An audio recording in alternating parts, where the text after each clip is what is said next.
COVID-19 restrictions ease and mobility increases, how is business also changing for those in delivery services? Let's get the perspective of courier company Ninja Van Philippines Chief Commercial Officer Sabina Lopez-Vergara. Sabina, great to have you with us on The Final Word. Thank you, Rico, so much. All right. Wow. I mean, we saw a boom in the delivery business during the pandemic from March. Well, maybe the pandemic is still here, right? But now that the economy has opened up, easing restrictions, how have you adjusted? I'd say, during the pandemic, Filipinos in particular, 2/3 of e-commerce shoppers were built in the pandemic. Meaning before then, there were not a lot of e-commerce Filipinos buyers, right? And I think that was really built on the behavior of grocery delivery, essentials, right? Where else would they get it? They'd have to get it online. Is the habit still there? The habit's still there. We're definitely still feeling revenge shopping, especially now that restrictions have loosened. A lot of Filipinos, even though they are looking at retail, they've seen that there is convenience in buying online. Right. And how is that convenient? Right? It's really through, one, they see it as a discount opportunity, and secondly, it's through delivery.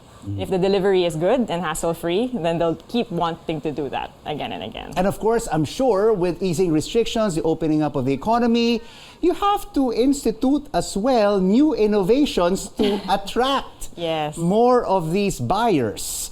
How are you trying to innovate the the buyer-to-customer experience? At the end of the day, the experience is always about how fast your delivery can be. Right, and how efficient you can be as a logistics provider. So for us, we focus on automation. The group has allotted $50 million just to increase productivity and automation. So you'll see that as Ninja Van, we do have a kabuyaw sorting facility, and that is the biggest automating sort facility in the region, at least for Ninja Van. So that's a large sorting facility. So how many parcels do you get to process on a per-day basis? Per hour, we can process 20,000 parcels. And since we installed that belt, we were able to increase productivity by 400 to 500%. And we were able to refocus manpower to really look at more nitty-gritty details, right? Like parcel handling, how do we manage packaging issues. So that manpower was now refocused to really improve how the experience is, why we don't have to use them into like throwing parcels into bins. But how would you compare that data that you just mentioned to the peak of the pandemic? Have we seen a dip in the numbers? Or has it stabilized, status quo?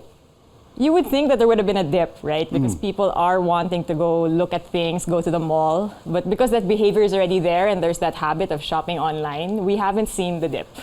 So we definitely still feel the surge, especially now during the Christmas season and now into January. We haven't felt much of a dip in terms of buying. All right. Like what you said, there's been revenge buying over the past 6 months, all the way up until the end of the Christmas holidays. But are we now likely to see a trend, a falling trend in the first quarter of the year as people and consumers start to tighten their purse strings?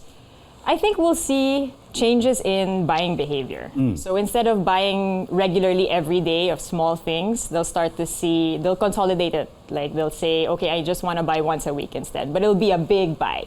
So in terms of purchase ability, instead of these impulse buys, it'll be planned purchases. And these planned purchases, if you all add them up, it's like buying on a daily basis. It's the same volumes. What about your fleet of motorcycles and vans? Have you increased them especially during the holiday season?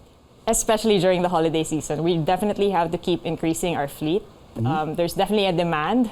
If you know, there are new marketplaces that have come on board into the Philippines. Live streaming is a big trend now, and there's one particular partner that has definitely grown a lot, and that will need a lot of capacity from us as logistics providers. Oh my gosh, live selling indeed. Yes. That's really increased by leaps and bounds over the past couple of years. Selling clothes, electronics, everything and anything that could be sold. And we love video, right? Filipinos are like #1 YouTube users, Facebook users, and especially this. So are they still watching us now on television? We are. We're on Facebook. So, of course, since the start of the Ukraine war, we've seen an increase in costs. Yes. Right? I mean, now we've seen a rise in agricultural products up until today. The peso has depreciated against the US dollar. Have you increased your costs? Have you transferred your costs to the consumer? Logistics is the only business that will not increase costs, I think. Why not? Because people are demanding cheaper delivery fees, right? And there's a lot of competition. There's a lot of competition. So the space is crowded, and it's good for the consumer. Prices are going down. Deliveries are getting faster and faster. But yes, we have felt the headwinds, definitely. But we do try to refocus how we manage our costs, focusing on key priorities for the business, and also trying to make sure that we keep our employees as much as possible as happy as they are at Ninja All right. Van. Of course, everybody knows that your main competitors here are like the LBC and JRS Express. Are you at par in terms of prices or cheaper than your competitors? I'd say pricing for everybody is quite similar. As much as possible, we try to make sure that we don't engage in such a heavy price war. So it really depends now on what the consumers prefer in terms of service. Is it account management? Is it speed? Is it how you handle packages? So at Ninja Van, we really try to make sure we're better in at least all aspects when it comes to picking up your parcel, sorting it through our automated machine, and trying to make sure deliveries are always improving and getting faster. And of course, Ninja Van is based in Singapore. It's headquartered in Singapore. You're a 6-year company here in the Philippines. Yes. By how much have you expanded from day one up until January 12, 2023? When I joined the company, October 2016, we were 8 employees.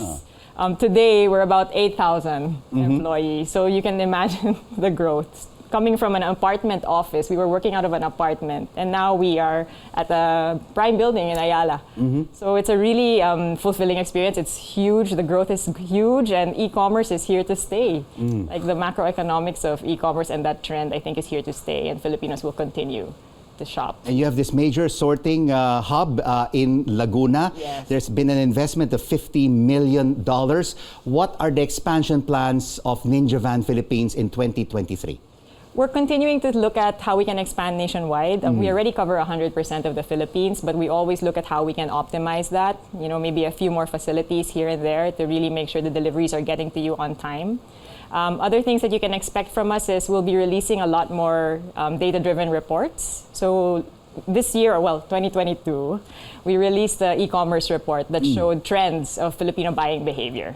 You'll see a lot more from us about that, just to show you how the Philippines has grown. And definitely, like I mentioned, we'll be really focusing also on live selling and live streaming. What do Filipinos really buy online? Everything. Everything. Diapers, maybe onions.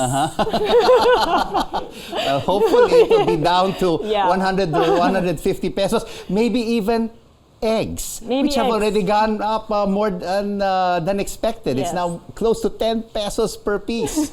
So, well, all the best in 2023 for Yes. Ninja Van Philippines. Thank you so much Thank for you. joining us on The Final Word. Sabina Lopez-Vergara, the Chief Commercial Officer of Ninja Van Philippines. Thank you so much.